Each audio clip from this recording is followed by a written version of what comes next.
ಎಲ್ರಿಗೂ ಎಚ್ಚರಿಕೆ ಗಂಟೆ. ಯಾಕೆಂದರೆ ಯಾರು ನಿರೀಕ್ಷೆ ಮಾಡದಿದ್ದ ರೀತಿ 243ರಲ್ಲಿ 202 ಗೆದ್ದಿದ್ದಾರೆ ಅಂದರೆ ಈ ನನಗೆ ಆಶ್ಚರ್ಯ.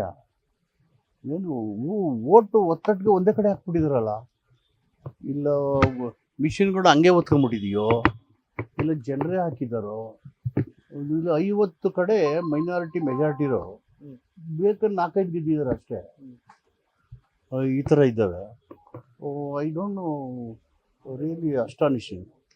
ಮತ್ತು ಓಟುದು ಪರಿಷ್ಕರಣೆ ಮಾಡುವಾಗ ಸುಮಾರು 65 ಲಕ್ಷಕ್ಕೂ ಹೆಚ್ಚು ಓಟನ್ನ ಡಿಲೀಟ್ ಮಾಡಿದ್ದಾರೆ, 18 ಲಕ್ಷ ಆ್ಯಡ್ ಮಾಡಿದ್ದಾರೆ ಎಲೆಕ್ಷನ್ ಟೈಮಲ್ಲಿ.